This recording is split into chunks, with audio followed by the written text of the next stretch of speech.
Ezekiel chapter 12. Matthew Henry's commentary on the whole Bible. An exposition with practical observations of the book of the prophet Ezekiel. Chapter 12. Though the vision of God's glory had gone up from the prophet, yet his word comes to him still, and is by him sent to the people, and to the same purport with that which was discovered to him in the vision, namely, to set forth the terrible judgments that were coming upon Jerusalem, by which the city and temple should be entirely laid waste. In this chapter, 1. The prophet, by removing his stuff, and quitting his lodgings, must be assigned to set forth Zedekiah's flight out of Jerusalem in the utmost confusion when the Chaldeans took the city, verses 1 to 16. 2. The prophet, by eating his meat with trembling, must be assigned to set forth the famine in the city during the siege, and the consternation that the inhabitants should be in, verses 17 to 20. 3. A message is sent from God to the people, to assure them that all these predictions should have their accomplishment very shortly, and not be deferred, as they flattered themselves they would be, verses 21 to 28. Ezekiel 12 verses 1 to 16. Perhaps Ezekiel reflected with so much pleasure upon the vision he had had of the glory of God that often, since it went up from him, he was wishing it might come down to him again, and having seen it once and a second time, he was willing to hope he might be a third time so favored, but we do not find that he ever saw it any more, and yet the word of the Lord comes to him. For God did in divers manners speak to the fathers, Hebrews 1 verse 1, and they often heard the words of God when they did not see the visions of the Almighty. Faith comes by hearing that word of prophecy which is more sure than vision. We may keep up our communion with God without raptures and ecstasies. In these verses the prophet is directed 1. By what signs and actions to express the approaching captivity of Zedekiah king of Judah, that was the thing to be foretold, and it is foretold to those that are already in captivity, because as long as Zedekiah was upon the throne they flattered themselves with hopes that he would make his part good with the king of Babylon, whose yoke he was now projecting to shake off, from which, it is probable, these poor captives promised themselves great things, and it may be, when he was forming that design, he privately sent encouragement to them to hope that he would rescue them shortly, or procure their liberty by exchange of prisoners. While they were fed with these vain hopes they could not set themselves either to submit to their affliction, or to get good by their affliction. It was therefore necessary, but very difficult, to convince them that Zedekiah, instead of being their deliverer, should very shortly be their fellow suffered. Now, one would think it might have been sufficient if the prophet had only told them this in God's name, as he does afterwards, verse 10, but to prepare them for the prophecy of it, he must first give them a sign of it, must speak it to their eyes first and then to their ears, and here we have 1. The reason why he must take this method, verse 2, it is because they are a stupid, dull, unthinking people, that will not heed, or will soon forget what they only hear of, or at least will not be at all affected with it. It will make no impression at all upon them. Thou dwellest in the midst of a rebellious house, whom it is next to impossible to work any good upon. They have eyes and ears, they have intellectual powers and faculties, but they see not, they hear not. They were idolaters, whose character it was that they were like the idols they worshipped, which have eyes and see not, ears and hear not, Psalm 115 verses 5 and 6, 8. Note, those are to be reckoned rebellious that shut their eyes against the divine light, and stop their ears to the divine law. The ignorance of those that are willfully ignorant, that have faculties and means and will not use them, is so far from being their excuse that it adds rebellion to their sin. None so blind, so deaf, as those that will not see, that will not hear. They see not, they hear not, for they are a rebellious house. The cause is all from themselves, the darkness of the understanding is owing to the stubbornness of the will. Now this is the reason why he must speak to them by signs, as deaf people are taught, that they might be either instructed or ashamed. Note, ministers must accommodate themselves not only to the weakness, but to the willfulness of those they deal with, and deal with them accordingly. If they dwell among those that are rebellious they must speak to them the more plainly and pressingly, and take that course that is most likely to work upon them, that they may be left inexcusable.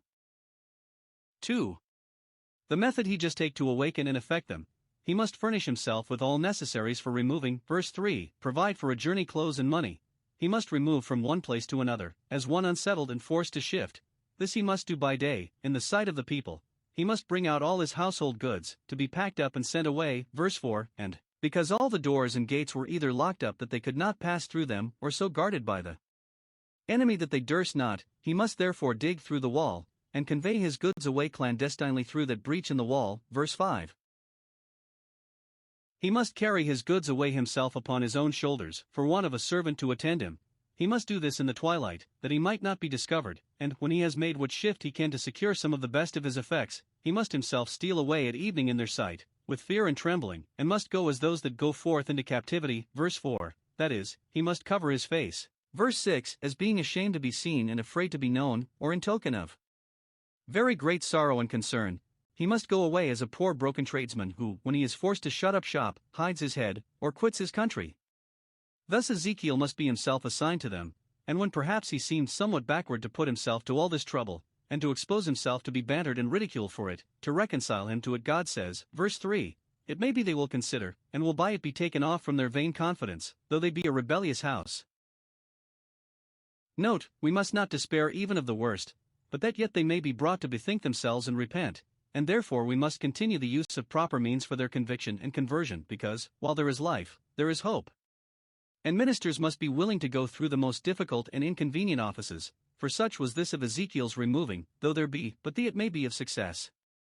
If but one soul be awakened to consider, our care and pains will be well bestowed. 3. Ezekiel's ready and punctual obedience to the orders God gave him. Verse 7, I did so as I was commanded. Hereby he teaches us all, and ministers especially. Black small square 1. To obey with cheerfulness every command of God, even the most difficult. Christ himself learned obedience, and so we must all. Black small square 2. To do all we can for the good of the souls of others, to put ourselves to any trouble or pains for the conviction of those that are unconvinced. We do all things, that is, we are willing to do anything, dearly beloved, for your edifying. Black small square 3. To be ourselves affected with those things wherewith we desire to affect others. When Ezekiel would give his hearers a melancholy prospect, he does himself put on a melancholy aspect. Black small square 4.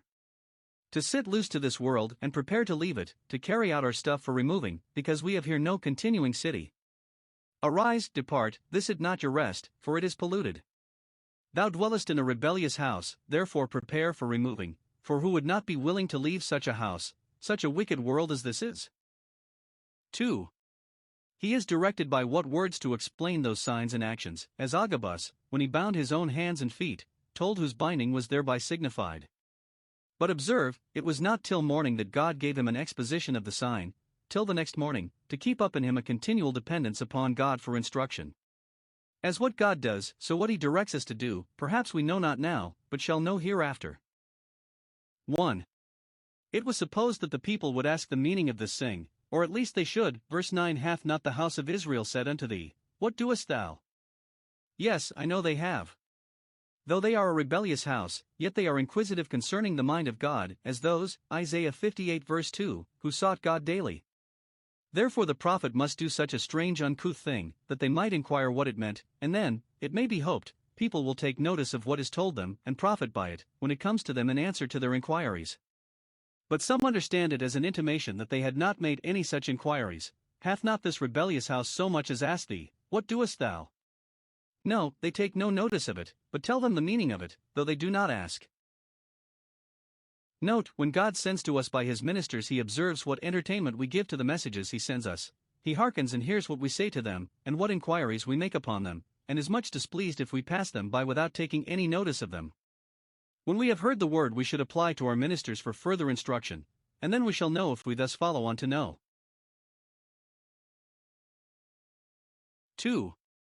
The prophet is to tell them the meaning of it. In general, verse 10, this burden concerns the prince in Jerusalem. They knew who that was, and gloried in it now that they were in captivity, that they had a prince of their own in Jerusalem, and that the house of Israel was yet entire there, and therefore doubted not, but in time to do well enough. But tell them, says God, that in what thou hast done they may read the doom of their friends at Jerusalem. Say, I am your sign, verse 11. As the conversation of ministers should teach the people what they should do, so the providences of God concerning them are sometimes intended to tell them what they must expect. The unsettled state and removals of ministers give warning to people what they must expect in this world, no continuance, but constant changes. When times of trouble are coming on, Christ tells his disciples, they shall first lay their hands on you, Luke 21 verse 12. Black small square 1. The people shall be led away into captivity, verse 11, as I have done, so shall it be done unto them. They shall be forced away from their own houses, no more to return to them, neither shall their place know them any more. We cannot say concerning our dwelling place that it is our resting place, for how far we may be tossed from it before we die we cannot foresee. Black small square 2. The prince shall in vain attempt to make his escape, for he also shall go into captivity. Jeremiah had told Zedekiah the same to his face, Jeremiah 34 verse 3, thou shalt not escape, but shalt surely be taken. Ezekiel here foretells it to those who made him their confidence and promised themselves relief from him. 1. That he shall himself carry away his own goods, he shall bear upon his shoulders some of his most valuable effects. Note, the judgments of God can turn a prince into a porter. He that was wont to have the regalia carried before him, and to march through the city at noonday, shall now himself carry his goods on his back and steal away out of the city in the twilight. See what a change sin makes with men. All the avenues to the palace being carefully watched by the enemy, they shall dig through the wall to carry out their buy. Men shall be their own housebreakers and steal away their own goods, so it is when the sword of war has cancelled all right and property.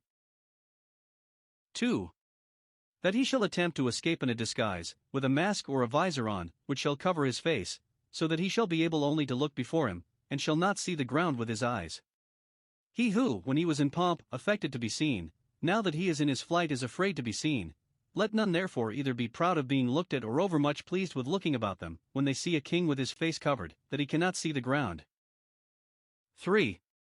That he shall be made a prisoner and carried captive into Babylon, verse 13, my net will I spread upon him, and he shall be taken in my snare.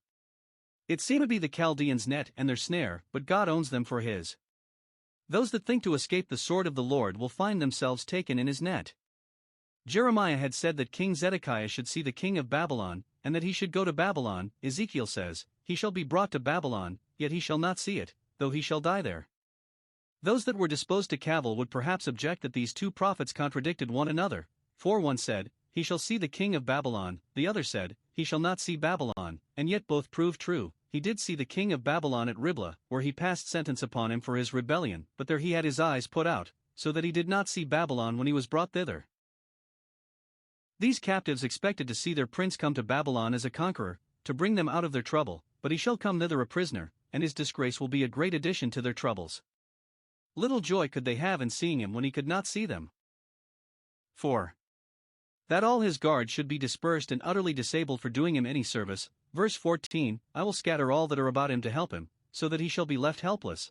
I will scatter them among the nations and disperse them in the countries. Verse 15, to be monuments of divine justice wherever they go. But are there not hopes that they may rally again? He that flies one time may fight another time. No, I will draw out the sword after them, which shall cut them off wherever it finds them. For the sword that God draws out will be sure to do the execution designed. Yet of Zedekiah's scattered troops some shall escape. Verse 16, I will leave a few men of them. Though they shall all be scattered, yet they shall not all be cut off. Some shall have their lives given them for a prey. And the end for which they are thus remarkably spared is very observable, that they may declare all their abominations among the heathen whither they come. The troubles they are brought into will bring them to themselves, and to their right mind, and then they will acknowledge the justice of God in all that is brought upon them, and will make an ingenuous confession of their sins, which provoked God thus to contend with them, and, as by this it shall appear that they were spared in mercy, so hereby they will make a suitable grateful return to God for his favors to them in sparing them. Note, when God has remarkably delivered us from the deaths wherewith we were surrounded, we must look upon it that for this end, among others, we were spared, that we might glorify God and edify others by making a penitent acknowledgement of our sins. Those that by their afflictions are brought to this are then made to know that God is the Lord, and may help to bring others to the knowledge of him. See how God brings good out of evil. The dispersion of sinners who had done God much dishonor and disservice in their own country, proves the dispersion of penitents, who shall do him much honor and service in others' countries. The Levites are by a curse divided in Jacob and scattered in Israel, yet it is turned into a blessing, for thereby they have the fairest opportunity to teach Jacob God's laws. Ezekiel 12 verses 17 to 20. Here again the prophet is made a sign to them of the desolations that were coming on Judah and Jerusalem. 1. He must himself eat and drink in care and fear, especially when he was in company, verses 17 and 18.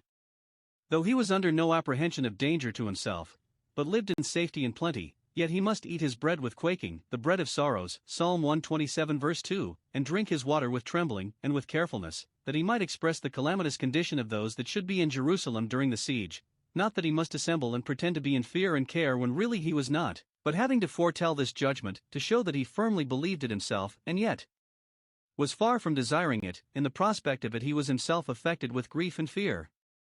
Note, when ministers speak of the ruin coming upon impenitent sinners, they must endeavor to speak feelingly, as those that know the terrors of the Lord, and they must be content to endure hardness, so that they may but do good. 2. He must tell them that the inhabitants of Jerusalem should in like manner eat and drink with care and fear, verses 19 verse 20. Both those that have their home in Jerusalem, and those of the land of Israel that come to shelter themselves there, shall eat their bread with carefulness and drink their water with astonishment, either because they are afraid it will not hold out, but they shall want shortly, or because they are continually expecting the alarms of the enemy, their life hanging in doubt before them, Deuteronomy 28 verse 66, so that what they have they shall have no enjoyment of, nor will it do them any good. Note, care and fear, if they prevail, are enough to embitter all our comforts, and are themselves very sore judgments. They shall be reduced to these straits that thus by degrees, and by the hand of those that thus strait them, both city and country may be laid in ruins, for it is no less than an utter destruction of both that is aimed at in these judgments, that her land may be desolate from all the fullness thereof, may be stripped of all its ornaments and robbed of all its fruits, and then of course the cities that are inhabited shall be laid waste, for they are served by the field. This universal desolation was coming upon them, and then no wonder that they eat their bread with care and fear. Now we are here told 1. How bad the cause of this judgment was. It is because of the violence of all those that dwell therein, their injustice and oppression, and the mischief they did one another, for which God would reckon with them, as well as for the affronts put upon him in his worship. Note, the decay of virtue in a nation brings on a decay of everything else, and when neighbors devour one another, it is just with God to bring enemies upon them to devour them all. 2. How good the effect of this judgment should be. You shall know that I am the Lord, and if, by these judgments, they learn to know him aright, that will make up the loss of all they are deprived of by these desolations. Those are happy afflictions, how grievous soever to flesh and blood, that help to introduce us into and improve us in an acquaintance with God. Ezekiel 12 verses 21 to 28.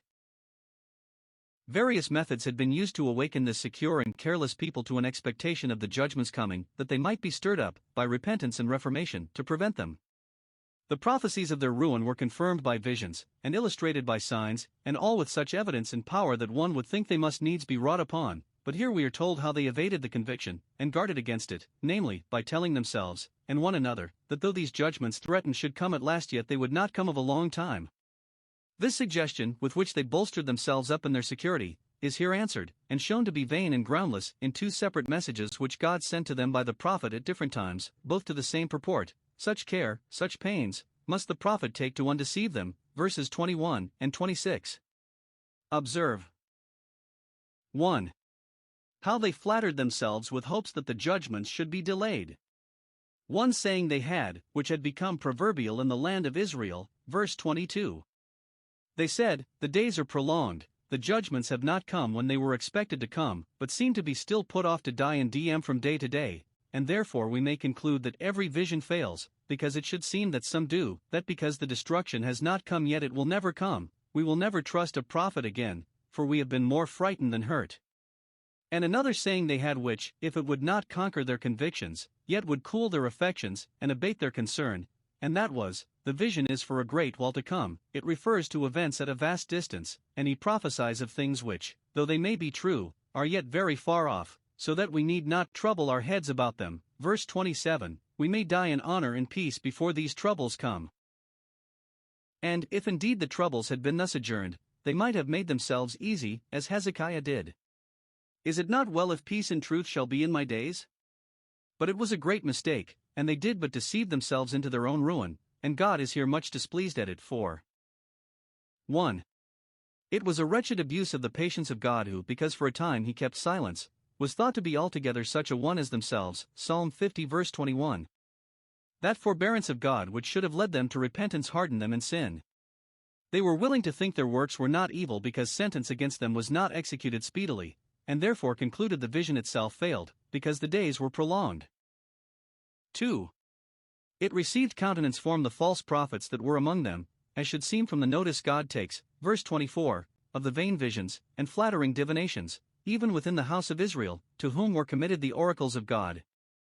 No marvel if those that deceived themselves by worshipping pretended deities deceived themselves also by crediting pretended prophecies, to which strong delusions God justly gave them up for their idolatries.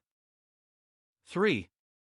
These sayings had become proverbial, they were industriously spread among the people, so that they had got into very one's mouth, and not only so, but were generally assented to as proverbs usually are, not only the proverbs of the ancients, but those of the moderns too. Note, it is a token of universal degeneracy in a nation when corrupt and wicked sayings have grown proverbial, and it is an artifice of Satan by them to confirm men in their prejudices against the word and ways of God, and a great offense to the God of heaven. It will not serve for an excuse in saying ill, to plead that it is a common saying. 2. How they are assured that they do but deceive themselves, for the judgment shall be hastened, these profane proverbs shall be confronted. Tell them, therefore, the days are at hand, verse 23, and again, there shall none of my words be prolonged any more, verse 28. Their putting the evil day far from them does, but provoke God to bring it the sooner upon them, and it will be so much the sorer, so much the heavier, so much the more a surprise and terror to them when it does come. He must tell them 1. That God will certainly silence the lying proverbs, and the lying prophecies, with which they buoyed up their vain hopes, and will make them ashamed of both. Black small square 1. I will make this proverb to cease, for when they find the days of vengeance have come, and not one iota or tittle of the prediction falls to the ground, they will be ashamed to use it as a proverb in Israel. The days are prolonged, and the vision fails. Note, those that will not have their eyes opened and their mistakes rectified, by the word of God, shall be undeceived by his judgments, for every mouth that speaks perverse things shall be stopped. Black small square 2. There shall be no more any vain vision, verse 24. The false prophets, who told the people they should have peace and should soon see an end of their troubles, shall be disproved by the event, and then shall be ashamed of their pretensions, and shall hide their heads and impose silence upon themselves. Note, as truth was older than error, so it will survive it. It got the start, and it will get the race. The true prophets' visions and predictions stand, and are in full force, power, and virtue. They give law, and receive credit, when the vain visions, and the flattering divinations, are lost and forgotten and shall be no more in the house of Israel, for great is the truth, and will prevail. 2. That God will certainly, and very shortly, accomplish every word that he has spoken. With what majesty does he say it? Verse 25, I am the Lord. I am Jehovah. That glorious name of his speaks him a God-giving being to his word by the performance of it, and therefore to the patriarchs, who lived by faith in a promise not yet performed, he was not known by his name Jehovah. Exodus 6 verse 3. But as he is Jehovah in making good his promise, so he is in making good his threatenings. Let them know then that God, with whom they have to do, is the great Jehovah, and therefore. Black small square 1. He will speak, whether they will hear or whether they will forbear. I am the Lord, I will speak. God will have his saying, whoever gainsays it. God's oracles are called lively ones, for they still speak when the pagan oracles are long ago struck dumb. There has been, and shall be, a succession of God's ministers to the end of the world by whom he will speak, and, though contempt may be put upon them, that shall not put a period to their ministration. In your days, O rebellious house, will I say the word. Even in the worst ages of the church God left not himself without witness, but raised up men that spoke for him, that spoke from him. I will say the word that shall stand. Black small square 2. The word that he speaks shall come to pass. It shall infallibly be accomplished according to the true intent and meaning of it, and according to the full extent and compass of it. I will say the word, and will perform it. Verse 25, for his mind is never changed, nor his arm shortened, nor his infinite wisdom ever nonplussed. With men saying and doing are two things, but they are not so with God. With him it is dictum, factum said, and done. In the works of providence, as in those of creation, he speaks, and it is done, for he said, let there be light, and there was light, let there be a firmament, and there was a firmament. Numbers 23 verse 19, 1 Samuel 15 verse 29. Whereas they had said, every vision fails, verse 22, God says, no, there shall be the effect of every vision, verse 23, it shall not return void, but every sign shall be answered by the thing signified. Those that see the visions of the Almighty do not see vain visions. God confirms the word of his servants by performing it. Black small square 3. It shall be accomplished very shortly. The days are at hand when you shall see the effect of every vision, verse 23. It is said, it is sworn, that delay shall be no longer, Revelation 10 verse 6. The year of God's patience has now just expired, and he will no longer defer the execution of the sentence. It shall be no more prolonged, verse 25. he has borne with you a great while, but he will not bear always. In your days, O rebellious house, shall the word that is said be performed, and you shall see the threatened judgments and share in them. Behold, the judge stands at the door. The righteous are taken away from the evil to come, but this rebellious house shall not be so quietly taken away, no, they shall live to be hurried away, to be chased out of the world. This is repeated, verse 28. There shall none of my words be prolonged any more, but judgment shall now hasten on apace, and the longer the bow has been in the drawing, the deeper shall the arrow pierce. When we tell sinners of death and judgment, heaven and hell, and think by them to persuade them to a holy life, though we do not find them downright infidels, they will own that they do believe there is a state of rewards and punishments in the other world, yet they put by the force of those great truths, and void the impressions of them, by looking upon the things of the other world as very remote. They tell us, the vision you see is for many days to come, and you prophesy of the times that are very far off. It will be time enough to think of them when they come nearer, whereas really there is but a step between us and death, between us and an awful eternity. Yet a little while and the vision shall speak and not lie, and therefore it concerns us to redeem time, and get ready with all speed for a future state, for, though it is future, it is very near, and while impenitent sinners slumber their damnation slumbers not.